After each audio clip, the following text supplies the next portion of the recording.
All right, hey everyone, it's me again, Coach Try, and welcome back to Personal Productivity Simplified. And today, what I want to talk about is that feeling of working all day, but not really getting anywhere. And what this session is about, it's all about prioritization, how to focus on what we call moves the needle, instead of just staying busy. I'm sure most of you can relate to this. I definitely relate to it. I still do. It still happens to me, where um, a week full of meetings, doing work here and there, responding to messages and all that stuff. A lot of busy work. But when you look back, you don't feel like you've moved anything, like you've done anything substantial, anything that pushes your business or your work forward. Usually, it's the important stuff that gets left behind. Launching that new business, launching that new project, and we are doing a lot, but we're not doing the right things. So today, let's work on that, right? If you are watching the stream, just please leave a message, and I would be happy to know what your thoughts are on this. Okay, so first, let's talk about why we get stuck in busy work. And when I say busy work, it's really that work that feels good. Okay, so and that's the first reason why we get stuck in this busy work, because it feels productive. It feels productive. It's not really productive or not really moves the needle, but it does make us feel good, right? Like I said, I have my to-do list, and it just feels so great when I can check off tasks in there. And sometimes, unfortunately, I do tend to put in the easy task, or no, sorry, not just put in, but prioritize the easy task because I want that goodness feeling. But again, it doesn't mean always mean progress. Another thing is, some of these busy work are the urgent but not really important stuff. Things that really get in our face, whether it be emails, Teams, or Slack messages, whatever you're using, and just admin stuff. They scream for our attention, but they rarely change any outcome. Okay, so that one, it just unfortunately takes over the important work, the right things that you should be working on. And finally, kind of the opposite of the first one, we avoid harder and more valuable tasks. And this can happen whether unconsciously or consciously. A lot of times it's unconsciously, we just avoid them, because they feel uncomfortable. Usually these are the tasks that we know can move things forward, but we're scared of them in a way because we don't know if we're just scared of like tackling them, because we don't know if you can get we can do them well or correctly, and that's why we shun these things, right? So we have to be just aware of busy work. That's the first thing that we want to do, right? Understand what's keeping us there. An example for me, and might be applicable to you too. So let me know if there's any of these busy work that pop into your mind right now.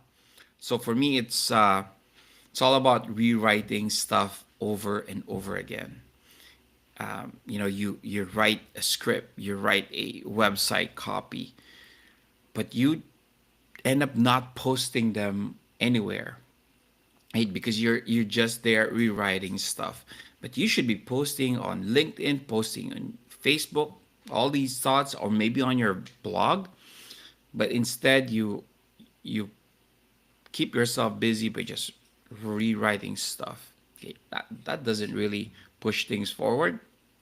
Um, Another thing that I'm busy of is, and this happens to me, by the way, when I'm about to do something important, I there's a tendency for me to clean up my area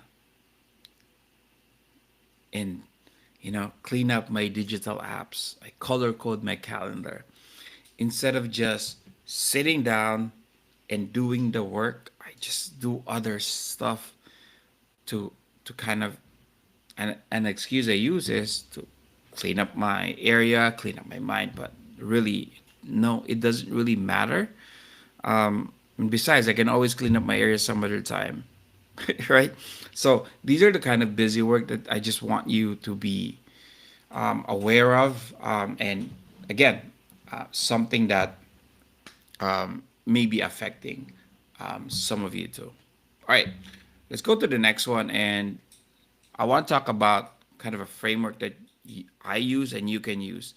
Um, there's one that's famous out there. It's called the Eisenhower Matrix. Some of you might have heard it. It's all about urgent and important, that matrix of urgency and urgent matters and important matters.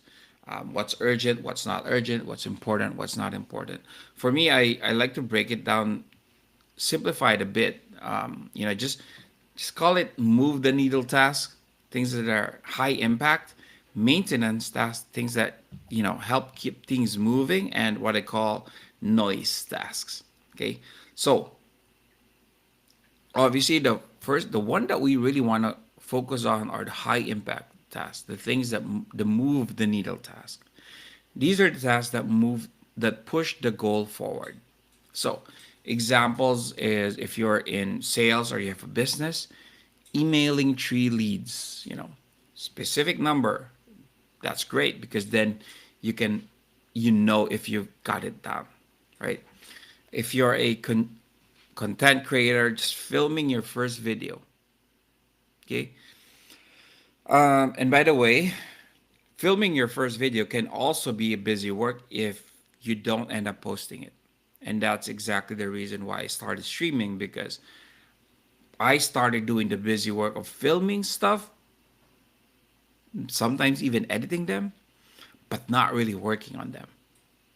So this might be you. So let me know if there's anything else that you're doing. Oh, one last thing is, just finishing that offer page and sending it off if you're again in the sales. So um, if you if you can check your schedule and look at these tasks that maybe are in there, or your to-do list, and maybe they're in there but they haven't been worked on, maybe it's time to put a priority on them and start doing them. Okay. Another thing is the maintenance tasks. Things that, these are the tasks that keep things running. So I talked about responding to messages and updating documents and copies and all that. Those are still important. They do keep keep your business, keep your work running. Not as important though as the first one. Okay. Scheduling meetings is one thing also. We need to make sure our calendars are up to date and synced.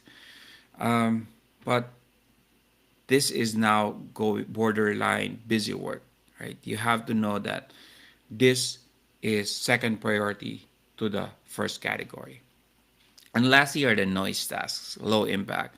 They might feel urgent, but they don't really help in the long term. And this is where I talk about updating copy, updating website. Oof, I'm so guilty of this, just tweaking the font size, tweaking the colors a bit.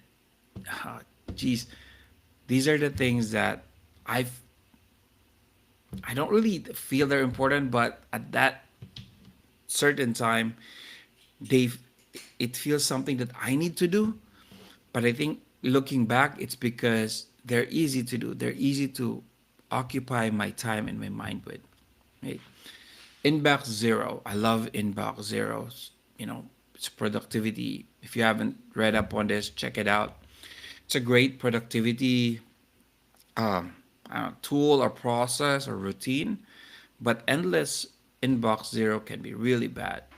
And then, when I was starting out, that was happening to me. I was just waiting endlessly for for an email to pop up so I can read it and close it off. That defeats the purpose of inbox zero, by the way. Right? So these are noise tasks because these don't really help. A lot of times, these don't help your projects move forward. And honestly, a lot of these might be, if you get to the point where you can delegate, you can hire an assistant, these would should be the first to go. So it's important for you to categorize so that you can prioritize what you need to do, but also what you can delegate, right? Outsource. So your job for this week, if you've thought about this, is if you've started thinking about those categories, is what are your 1 to 3 move the needle tasks that you have to get done this week, this week, right? That's it. Write them down. You don't have to post it here, probably private stuff for you, and commit to them, right? In fact, what you want to do is, you know, I would do this every Sunday. Personally, I do it Sunday night. That's usually the best time for me. Could be different for you. You could be a Monday morning guy, whatever. List the 3 things that you need to get done. What are those outcomes too? That helps too. If you can talk about outcome rather than just action. And then remember last episode, block time for each one during the week, right? There will be some that you will probably, and I just did this, I had a project that I needed to document a strategy, start getting things documented. So, and I know I couldn't finish it in one day, so I just blocked, Monday, Wednesday, Friday, 7 to 8 a.m. to work on those, right? And by the way, in the middle of the week, if I'm done with Monday and don't feel I've moved things forward that much, I will add blocks of time because I know these are the things that I need to move forward. Okay. And the last thing is whether you, and again, this is a depends on your schedule. You can check back. I would check back on Sunday too, but you can also do it Friday night. I would check Sunday night and go, well, what did I actually get done out of these things? Because as much as I want to work on them, we all know life happens. We all know priorities change from just our past few discussions. And we have to be adjusting to them, right? Unfortunately, the reality is yes, we want to work on important tasks, but there will be urgent and important stuff that will, bump off our schedule. And that's okay. That's okay. As long as we know that it's there, it's listed down, we know what we are giving up for the urgent, it's all right. So, again, it's all up to you. You can use a sticky note, you can use a notes app if you want to. I personally have used Obsidian as my notes app and TickTick as my to-do list. I'll share that link somewhere. I'll share that on the stream later. But TickTick allows me to look at the task and also, I think I've mentioned this last time, to put it on my calendar. So there's a calendar view for it, and that really helps me again block time for those to-dos for those tasks. Okay, so um, if you are you're able to relate to this, then please start doing that. Start categorizing your tasks and start putting in a routine to kind of make sure that you work on them throughout the week. Um, just a recap as we end this episode: busy does not mean progress, right? You know this. Sometimes we just don't want to admit it. We want to spot and avoid the noise tasks so that we can focus on what truly moves the needle, right? We want to pick our top 3 priorities, maybe, um, before your week starts so that you can allot time for them. So again, your challenge is just choose that 1 to 3 tasks that move you closer to your goal, block your time for it, and then let me know in the comments how that goes. Maybe Friday or whatnot. That's up to you when you do the review. Hopefully, this episode has been helpful for you. We're going to wrap up our personal productivity simplified series. This is the last of that series. There's still a lot that I want to talk about productivity, but next week we're going to shift focus a bit. I want to start talking about the Immigrant Chronicles soon. I started this way back. It was always hard to schedule interviews. So what I'm gonna do now is just, you know what? I'll just talk about. It will just be me, a talking head, going through the Immigrant Chronicles, my personal Immigrant Chronicles, but also stories that people have told me, concerns that people have told me, so that again, I want to go back to that because I think it's something really that can help people in my situation, in similar situations as us, who've migrated to another country. So, oh, but before we start the Immigrant Chronicles, I do have a I don't know if I'll take a break next week, but let's see. Because next Saturday is a special day. So I'll talk about that more next week. All right. That's it for now. So thanks again for joining me. Thanks again for watching this on replay. And I'll see you in the next time. Bye.